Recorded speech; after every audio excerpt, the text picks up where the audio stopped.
जैसा कि दोस्तों मैं आप सभी को बीएचयू बीएससी एंट्रेंस एग्ज़ाम की तैयारी करा रहा हूं और ये बायोलॉजी से रिलेटेड हमारा आज का टेस्ट सीरीज़ नंबर 15 है और हमारा आज का टॉपिक है सर्कुलेटरी सिस्टम, जो कि एक मोस्ट इम्पॉर्टेंट टॉपिक है और किसी भी बायोलॉजी के एग्ज़ाम में ये बहुत ही इम्पॉर्टेंट रोल रखता है, क्योंकि इससे एग्ज़ाम में कई क्वेश्चन बनते हैं और सभी क्वेश्चन मोस्ट इम्पॉर्टेंट होते हैं।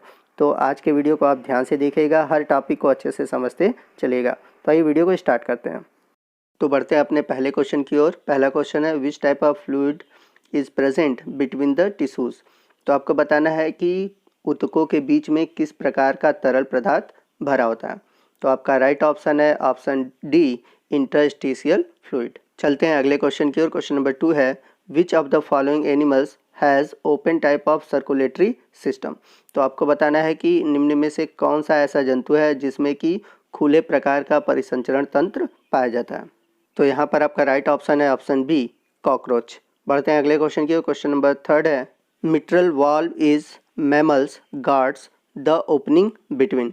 तो आपको बताना है कि जो स्तनधारियों में मिट्रल वाल्व होती है, जिसे हम डाइकस्पिड वाल्व भी कहते हैं, ये कहाँ खुलता है यानी कि कहाँ पाया जाता है। तो स्तनधारियों में मिट्रल वाल्व पाया जाता है लेफ्ट एट्रियम और लेफ्ट वेंट्रिकल के बीच में। क्वेश्चन नंबर 4 है विच of the following has a thickest wall. तो आपको बताना है कि निम्न में से सबसे मोटी परत किसमें होती है। तो राइट ऑप्शन है आपका ऑप्शन बी, लेफ्ट वेंट्रिकल।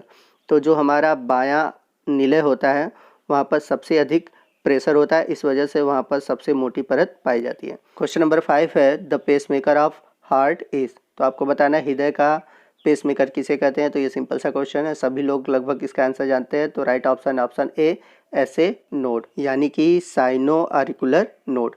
तो पेसमेकर उसे कहते हैं जो कि हृदय की स्पंदन की दर को स्टार्ट करता है। बढ़ते हैं अगले क्वेश्चन की ओर। क्वेश्चन नंबर 7 है in adult man normal blood pressure is. तो एक वयस्क मनुष्य में रक्तदाब कितना होता है। तो आपका राइट ऑप्शन है ऑप्शन बी, 120 से 80 mmHg अर्थात 120/80 mmHg।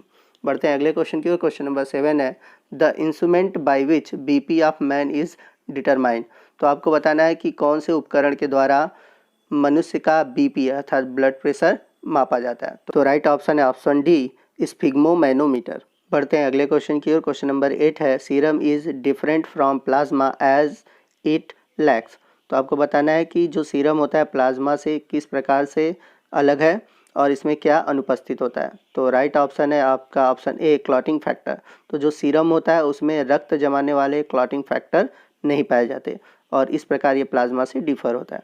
क्वेश्चन नंबर 9 है प्लाज्मा इज इक्वल टू। तो आपको बताना है कि प्लाज्मा में क्या क्या होता है। तो यहाँ पर आपका जो राइट ऑप्शन है ऑप्शन डी है, प्लाज्मा में वाटर, प्रोटीन, मिनरल और क्लॉटिंग फैक्टर ये सभी पाए जाते हैं, बट जो सीरम है सीरम में क्लॉटिंग फैक्टर नहीं पाया जाता, तो ये डिफरेंस है। क्वेश्चन नंबर 10 है a healthy man has of haemoglobin is every 100 ml of body. तो आपको बताना है कि एक स्वस्थ मनुष्य के ब्लड में अर्थात 100 ml ब्लड में कितनी मात्रा हीमोग्लोबिन की होती है। तो आपका राइट ऑप्शन है ऑप्शन बी, 12 से 16 ग्राम पर 100 ml।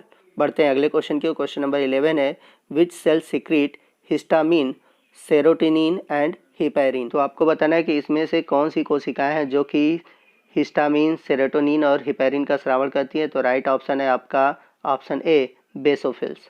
बढ़ते हैं अगले क्वेश्चन की ओर। क्वेश्चन नंबर 12 है which type of cells are associated with allergic reaction. तो आपको यहाँ पर बताना है कि किस प्रकार की जो कोशिकाएं होती हैं जो कि एलर्जी के लिए रिस्पॉन्सिबल होती हैं, अर्थात वो एलर्जी हमारे शरीर में उत्पन्न करती हैं। तो राइट ऑप्शन है आपका ऑप्शन सी, इयोसिनोफिल। आइए बढ़ते हैं अगले क्वेश्चन की ओर। क्वेश्चन नंबर 13 है which cells are involved in blood coagulation. तो आपको बताना है किस प्रकार की कोशिकाएं रक्त के थक्का जमाने में मौजूद होती हैं। तो आपका राइट ऑप्शन है ऑप्शन सी, थ्रोम्बोसाइट्स, जिसे हम ब्लड प्लेटलेट्स भी कहते हैं। बढ़ते हैं अगले क्वेश्चन की ओर। अगला क्वेश्चन है in which type of blood group both the antibodies in plasma are absent. तो आपको बताना है कि इनमें से कौन सा रक्त समूह है जिसमें कि दोनों एंटीबॉडी एब्सेंट होते हैं। तो आपका राइट ऑप्शन है option C, blood group A B. तो जो ब्लड ग्रुप ए बी वाले व्यक्ति होते हैं इनमें दोनों प्रकार के एंटीबॉडीज़ नहीं पाए जाते। क्वेश्चन नंबर 15 है which blood group is not suitable for marriages. तो आपको बताना है कि इसमें से कौन सा ब्लड ग्रुप है जो शादी के लिए सूटेबल नहीं माना जाता। तो यहाँ पर राइट ऑप्शन है option D, RH positive in male and RH negative in female. तो ऐसे कपल्स को शादी नहीं करनी चाहिए, क्योंकि इनका पहला बच्चा तो नॉर्मल होगा, लेकिन इसके बाद जितने भी बच्चे होंगे सभी मर जाएंगे। क्यों ऐसा होता है? क्योंकि इसमें एक डिजीज़ होता है जिसको हम बोलते हैं इरेथ्रोब्लास्टोसिस फेटालिस। तो इस कारण ऐसे व्यक्तियों को शादी नहीं करनी चाहिए। आइए बढ़ते हैं अगले क्वेश्चन की ओर। क्वेश्चन नंबर 16 है, which one is different from others. तो आपको यहाँ बताना है कि कौन सा एक ऐसा ऑप्शन है जो सब में अलग है। तो यहाँ पर अगर हम देखें, थ्राम्बोप्लास्टिन, फाइब्रिनोजिन और प्रोथाम्बिन यह ब्लड क्लॉटिंग फैक्टर है, बट जो हीरोडीन है ये लीचेज में पाया जाता है, तो ये इससे अलग है। तो राइट ऑप्शन है ऑप्शन ए। क्वेश्चन नंबर 17 है, which one is not required for blood clotting. तो आपको इसमें से बताना है कि कौन सा ऐसा फैक्टर है या कौन सी ऐसी चीज़ है जो ब्लड क्लॉटिंग के लिए ज़रूरी नहीं है। तो कैल्शियम आयन, विटामिन के और प्लेटलेट्स ये सभी ब्लड को जमाने के लिए आवश्यक होती हैं, बट जो ऑप्शन डी है एंटीजन, यह ब्लड को जमाने के लिए आवश्यक नहीं होती। क्वेश्चन नंबर 18 है, which animal have 4 chambered heart. तो एम्फीबियंस, लंग फिशेज और रेप्टाइल्स इनमें 4 चैम्बर्ड हार्ट नहीं होता, बट जो क्रोकोडाइल है इसमें 4 चैम्बर हार्ट पाया जाता है। तो ये आपका राइट ऑप्शन है ऑप्शन सी, क्रोकोडाइल्स। तो आइए चलते हैं अगले क्वेश्चन की ओर। क्वेश्चन नंबर 19 है, which structure is only present in human foetus. तो आपको बताना है कि इनमें से ऐसा कौन सा स्ट्रक्चर है जो केवल ह्यूमन फीटस में पाया जाता है। तो इनमें से एक ऐसा छिद्र होता है जो कि फीटस में पाया जाता है, लेकिन जैसे जैसे वह डेवलप हो जाता है वो ख़त्म हो जाता है। तो राइट ऑप्शन है आपका ऑप्शन सी, फोरामेन ओवेल। तो जो ये फोरामेन ओवेल है वो समय के साथ ये छिद्र जो होता है वो ख़त्म हो जाता है। क्वेश्चन नंबर 20 है, मायोजेनिक हार्ट इज़ अब्सेंट इन। तो यहाँ पर आपको बताना है कि मायोजेनिक हार्ट किस में नहीं पाया जाता। तो मैं आपको बता दूँ, मायोजेनिक हार्ट उसे कहते हैं जो अपने आप स्वतः कार्य करता है, उसे मायोजेनिक हार्ट कहते हैं। तो यहाँ पर जो ऑप्शन है ह्यूमन बीइंग, वर्टिब्रेट्स और मोलस्क, यहाँ पर इनमें क्या होता है, मायोजेनिक हार्ट पाया जाता है, बट जो आर्थ्रोपोड्स होते हैं इनमें नहीं पाया जाता है, इनमें न्यूरोजेनिक हार्ट पाया जाता है। क्वेश्चन नंबर 21 है, the duration of A cardiac cycle is. तो आपको बताना है कि एक हृदय चक्र या एक कार्डियक साइकिल में कितना समय होता है। तो राइट ऑप्शन है ऑप्शन सी, 0.8 सेकेंड। बढ़ते हैं अगले क्वेश्चन की ओर। क्वेश्चन नंबर 22 है, the cardiac output in a healthy person is. तो यहाँ पर आपको बताना है कि एक स्वस्थ मनुष्य में कार्डियक आउटपुट कितना होता है। तो कार्डियक आउटपुट का मतलब क्या होता है मैं आपको बता दे रहा हूँ। कार्डियक आउटपुट का मतलब होता है कि 1 मिनट में हृदय कितना रक्त पंप करता है। तो यहाँ पर राइट ऑप्शन है आपका ऑप्शन डी, 5 लीटर्स पर मिनट। मतलब कि जो हमारा हृदय होता है 1 मिनट में 5 लीटर रक्त पंप करता है। चलते हैं क्वेश्चन नंबर 23 की ओर। The second heart sound dub is associated with the. तो आपको बताना है कि जो सेकेंड हार्ट साउंड डब है वो कब उत्पन्न होता है। तो राइट ऑप्शन है option B, closure of semilunar valve. तो जब अर्धचंद्राकार कपाट बंद होती है तो उस समय हार्ट साउंड डब प्रोड्यूस होता है। बढ़ते हैं अगले क्वेश्चन की ओर। क्वेश्चन नंबर 24 है, pulse is usually taken on the. तो आपने देखा होगा कि डॉक्टर हमारी नब्स पकड़ते हैं और चेक करते हैं हमारे पल्स को, तो वो कौन सी पल्सेस होती हैं जिसको वो चेक करते हैं। तो राइट ऑप्शन है ऑप्शन ए, रेडियल आर्टरी। तो रेडियल आर्टरी के थ्रू पल्स का पता चलता है। क्वेश्चन नंबर 25 है, the QRS complex represent the. तो ये टॉपिक ECG से जुड़ा हुआ है। यहाँ पर राइट ऑप्शन है option B, depolarisation of ventricles. तो ECG से जुड़ा हुआ आपको अगर वीडियो देखना है तो मैंने वीडियो बना रखा है, आप वहाँ पर जाकर देख सकते हैं। क्वेश्चन नंबर 26 है, डीपोलराइजेशन मीन्स। तो आपको बताना है कि डीपोलराइजेशन का मतलब क्या होता है। तो आपका राइट आंसर है option A, excitation of atria. तो जो हमारी एट्रिया होती है वो क्या होती है, उत्तेजित हो जाती है, जिसकी वजह से डीपोलराइजेशन होता है। बढ़ते हैं अगले क्वेश्चन की ओर। क्वेश्चन नंबर 27 है, hardening and loss of elasticity of the arteries is called. तो जब जो धमनियाँ होती हैं अब कठोर हो जाती हैं या फिर अपनी जो तन्यता होती है उसको खो देती हैं, तो उस कंडीशन को हम क्या कहते हैं।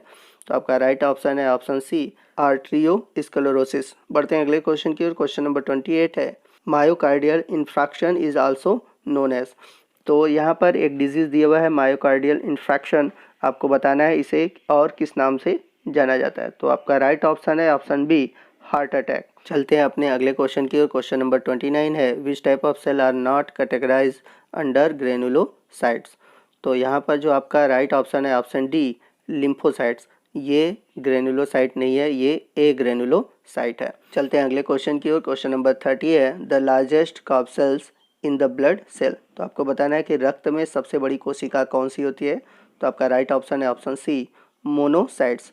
तो जो मोनोसाइट्स होती हैं वो रक्त में सबसे बड़ी कोशिकाएं होती हैं। क्वेश्चन नंबर 31 है the 3 important proteins are present in blood are. तो आपको बताना है कि रक्त में पाए जाने वाली 3 महत्वपूर्ण प्रोटीन कौन सी हैं। तो राइट ऑप्शन है ऑप्शन डी फाइब्रिनोजेन, एल्ब्यूमिन और ग्लोब्यूलिन। तो ये 3 ऐसे प्रोटीन हैं जो कि ब्लड में पाए जाते हैं और मोस्ट इंपॉर्टेंट है। क्वेश्चन नंबर 32 है the difference between systolic and diastolic pressure in human is. तो आपको बताना है कि सिस्टोलिक प्रेशर और डायस्टोलिक प्रेशर में कितना अंतर होता है। तो मनुष्य का जो सिस्टोलिक प्रेशर होता है वो 120 होता है और डायस्टोलिक प्रेशर होता है वो होता है 80। अब इन दोनों को अगर हम माइनस करें तो आ जाएगा 40 mmHg। बढ़ते हैं अगले क्वेश्चन की ओर। क्वेश्चन नंबर 33 है in which of the following pair the 2 items means the same things. तो आपको बताना है कि नीचे कौन सा ऐसा पेयर है जिसमें कि दोनों का मतलब एक ही है। तो आपका राइट ऑप्शन है ऑप्शन सी एवी नोड को ही हम बोलते हैं पेस सेटर। तो यहाँ पर दोनों एक ही मीन्स है, तो राइट ऑप्शन आपका यहाँ पर सी है। बढ़ते हैं क्वेश्चन नंबर 34 की ओर। Deoxygenated blood is carried by. तो आपको बताना है कि डीऑक्सीजनेटेड ब्लड किसके द्वारा ढोया या ले जाया जाता है। तो वैसे तो मैं आपको बता दूं कि जो डीऑक्सीजनेटेड ब्लड है वो वेन के थ्रू ले जाया जाता है, बट यहाँ पर वेन दिया नहीं है। तो यहाँ पर right option option A pulmonary artery, जो कि क्या कहता है हृदय से अशुद्ध रक्त को अर्थात डीऑक्सीजनेटेड ब्लड को लंग तक ले जाता है। क्वेश्चन नंबर 35 है the membranes covering of the heart is. तो हृदय को चारों तरफ से ढकने वाली जो मेम्ब्रेन है उसको क्या कहते हैं। तो आपका राइट ऑप्शन है ऑप्शन डी पेरिकार्डियम। बढ़ते हैं अगले क्वेश्चन की ओर। क्वेश्चन नंबर 36 है ब्लड फ्लोज थ्रू साइनसेस। तो आपको बताना है किस प्रकार के रुधिर परिसंचरण में जो ब्लड होता है साइनसेस के थ्रू बहता है। तो मैं आपको बता देता हूँ, जब ओपन टाइप का ब्लड सर्कुलेशन होता है तो वहाँ पर ब्लड साइनसेस के थ्रू बहता है। तो आपका राइट ऑप्शन है option A open circulation. Question number 37 है the oxygenated blood reach to heart from lungs through. तो आपको बताना है कि फेफड़े से शुद्ध रक्त हृदय में किस नलिका के द्वारा जाता है। तो आपका राइट ऑप्शन है ऑप्शन डी पल्मोनरी वेन। बढ़ते हैं अगले क्वेश्चन की ओर। क्वेश्चन नंबर 38 है a heart murmur is hissing noise of. तो हृदय में लब डब के अलावा एक और साउंड आता है जिसे हम हार्ट मर्मरिंग कहते हैं, और इसमें सांप के हिसिंग की तरह आवाज़ आती है। तो ये कंडीशन कब होता है। तो आपका राइट ऑप्शन है ऑप्शन ए इंजर्ड सेमिलूनर वाल्व। तो हमारे हृदय की जब सेमिलूनर वाल्व अर्थात अर्धचंद्राकार कपाट इंजर्ड हो जाती हैं, घायल हो जाती हैं, तब उस समय हार्ट मर्मरिंग होता है। क्वेश्चन नंबर 39 है how many valve are present in the heart. तो आपको बताना है कि हृदय में कुल कितने वाल्व होते हैं। बहुत ही अच्छा क्वेश्चन है। तो राइट ऑप्शन है ऑप्शन डी 6 वाल्व्स। तो मैं बता देता हूँ, एक होता है ट्राइकस्बिड, एक होता है बाइकस्बिड और 2 होते हैं सेमिलूनर वाल्व, और इसके अलावा थिवेसियन और यूस्टिकेशियन वाल्व होते हैं। क्वेश्चन नंबर 40 है which option is wrong about arteries. तो आपको बताना है कि इसमें से कौन सा ऐसा ऑप्शन है जो आर्टरीज के लिए गलत है। तो अगर हम ऑप्शन की बात करें तो फर्स्ट ऑप्शन है the artery walls are thick and muscular. तो ये सही है, आर्टरी वॉल थिक होती है और मस्कुलर होती है। बी है blood flow is fast under pressure, ये भी ऑप्शन सही है। ऑप्शन डी है arteries have no any walls, ये भी सही है। बट जो ऑप्शन सी है all arteries carry oxygenated blood, ये ऑप्शन गलत है, क्योंकि जो पल्मोनरी आर्टरी होती है वो डीऑक्सीजनेटेड ब्लड कैरी करती हैं। तो आपका आज का स्कोर कितना रहा आप हमें ज़रूर बताइएगा। हमारे वीडियो को लाइक शेयर करना न भूलिएगा। तो आज के लिए बस इतना ही। जय हिंद, जय भारत।